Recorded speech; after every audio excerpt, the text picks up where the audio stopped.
The catalyst behind Operation Protective Edge this summer was the killing of 3 Israeli teenagers in the West Bank, which led to Israeli officials vowing retaliation against Hamas. And in the days following the discovery of their bodies, 16-year-old Mohammed Abu Kheidr was kidnapped and burned alive by a group of radical Jewish settlers looking for revenge. This brutal murder sparked protests demanding justice for Mohammed and his family. It was during one of those demonstrations that Mohammed's cousin, 15-year-old Tariq Abu Khdeir, was arrested and viciously beaten by Israeli police. Little did they know that at the time, Tariq was an American citizen and that the video of his attack would go viral. So to discuss these events as well as the quest for justice in both cases, I was joined earlier by Tariq Abu Khdeir himself, as well as his mother Suha and their lawyer Hassan Shibli. I first asked Tariq to describe the events that surrounded his cousin's death. Earlier that day, at around 4 in the morning, I was actually driving by and I saw him sitting down in front of his house by himself, just laying down, like sitting down on the steps. I drove by and I said hi, and I was on the way to get some food. I went to the bakery to get some food. I came back and then I found the cops there at the same place that where he was sitting, and that made me think that something bad happened, maybe to Mohammed. So I went up, and a couple of people were there, not much, maybe 3 or 4 people were there from my village, and I asked what happened, and then right away they told me that Mohammed was kidnapped. And then, well, at that point I thought that something was really bad was gonna happen to him, and I really hope that it didn't, but it was too late. Heart-wrenching, and our condolences go out to your family for Mohammed's tragic death. Of course, after the news spread that there were protests, to which the Israeli police responded very heavy-handedly, which brings me to what happened to you. Tariq, describe the events that led to your arrest and beating. It was so frightening that I actually saw people get shot right in front of me with rubber-coated metal bullets, and it's inhumane to see that, because how could that happen? There's so many things were going through my mind. Is my cousin, I couldn't believe my cousin actually was murdered. I thought he was still there with us. I felt like he never left, but it was hard to bear with. And I was on the side until I heard soldiers running from behind me, and I thought they were just gonna go run past me until they began to run after me. And that's when I panicked and began to run. That's when I jumped the fence on my left, and that's when they grabbed me and slammed me onto the floor. And they began to beat me until I was unconscious, and even when I went unconscious, they began to kick me and punch me continuously. Well, to clarify the facts that happened, so Tariq is on the side, he's watching this protest unfold. The reason the people are protesting is because for days, Israeli civilians had been threatening the Palestinian youth in that community. In fact, they had tried to kidnap youth several times repeatedly, and the Israeli police weren't doing anything. In fact, when the Palestinians were asking the Israeli police for protection, the Israeli police would mock them. Even after Tariq's cousin was abducted and people found out that he was killed, the Israeli police said, you know what, they've killed one of you, and now we need to get 300 more for those 3 Israeli teenagers that were brutally attacked earlier. So the police were instigating the situation, and Tariq was watching the protest from the side. He sees kids running towards him, he sees soldiers running behind them, and when he sees the kids running, he gets freaked out, scared, and that's when he starts running. He tries to jump a wall to get away from those Israeli officers, and that's when they grab him, slam him in the ground, tie his hands, and knock him unconscious. Why do you think that you were targeted, Tariq? Because all Palestinians are targeted. All Palestinians are being beaten every day and being tortured every day and being taken into custody without any charges filed every single day.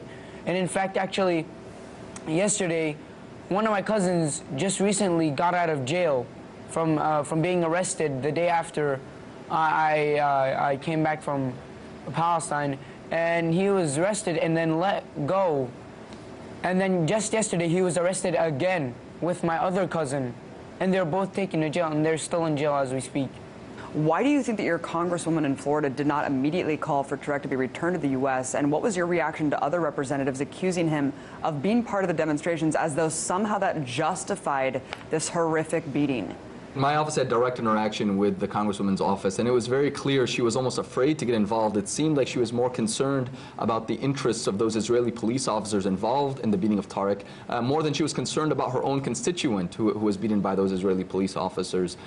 She failed to respond adequately in time to our repeated requests. In fact, what's really interesting is during that week she had time to send out a statement calling for people to save the manatees of Florida, but she didn't have time to issue a public statement demanding the safe, immediate return of Tariq and that those officers be brought to justice. Meanwhile, other congressmen and even the president himself very publicly demanded that Tariq return home safely, and yet his congresswoman didn't fail to do so. In fact, when we met with the State Department in Washington, D.C., they told us, that Congresswoman Kathy Kessler was extremely unhelpful in this whole ordeal, and that's a big shame. She needs to put the interests of her own constituents above the interests of Israeli police officers.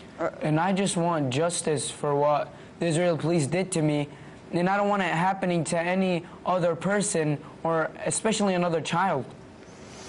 Right. I mean, a 2012 report by Breaking the Silence found that Israeli forces maintain very little restraint in dealing with Palestinian children specifically, according to one testimony of a soldier describing how they actually break up protests. He said people are made to fall on the ground, soldiers with the clubs go over to beat them. A slow runner was beaten.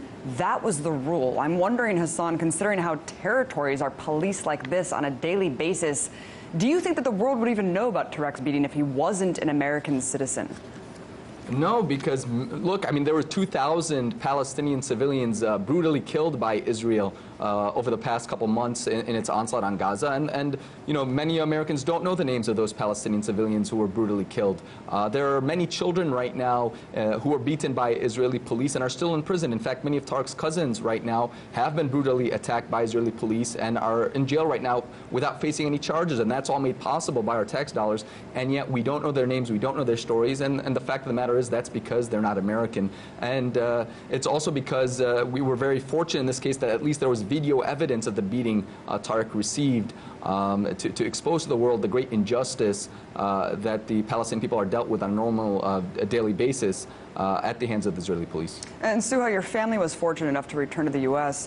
Just before Israel's ground invasion of Gaza. But what happened to your family and their homes after you left?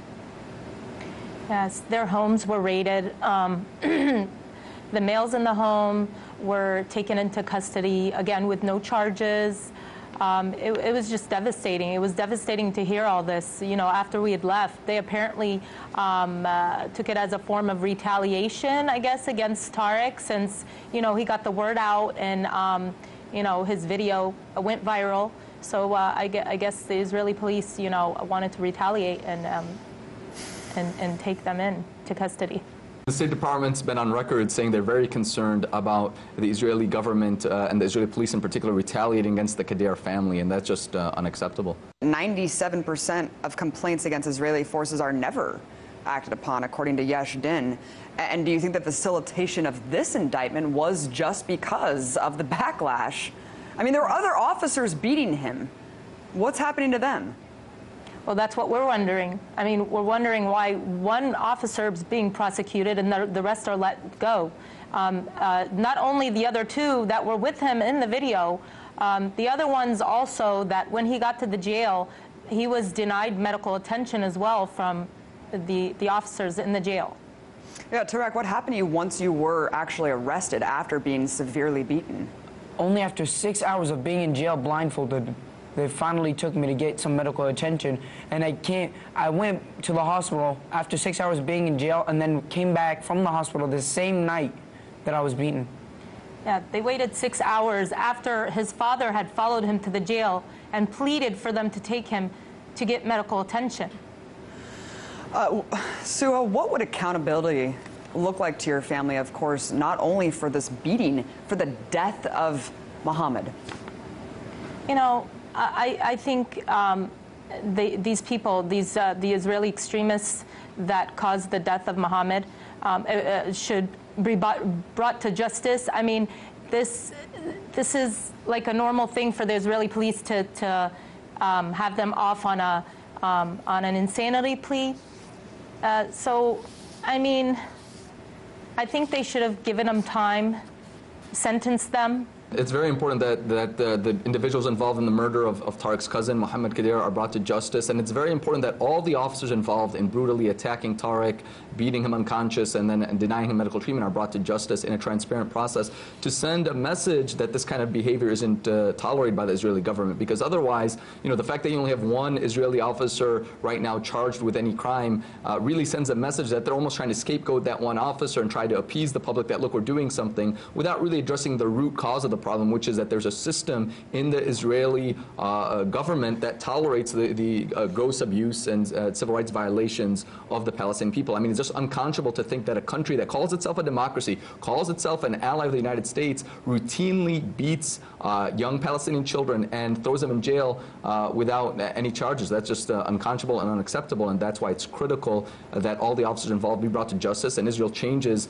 how it deals with the Palestinian people. We really have to look at the sort of statements made by many Israeli lawmakers that dehumanize the Palestinian people, and that's the problem. The Palestinian people are systematically being dehumanized, and that's what's allowing these officers to beat a child. I mean, how else can you beat a child unconscious unless you don't view him as equal to you, unless you don't view him as a human being?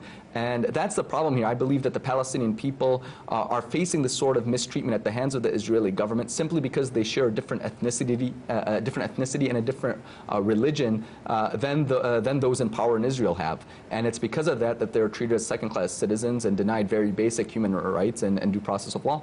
What's next for the case? What can we do to help get justice for this family? Well, one, it's very important that the media continues to expose the great injustice that has happened to the Palestinian people on a daily basis. Because had it not been for the media's exposure of what happened to Tariq, he may still be in jail today. And Tariq, as an American citizen and as someone who is also Palestinian and who has been over there, has seen the atrocities firsthand, who was a victim of them, do you have any message for the American people? I mean, we are paying $3.5 billion a year to kind of sponsor this entire situation. I just want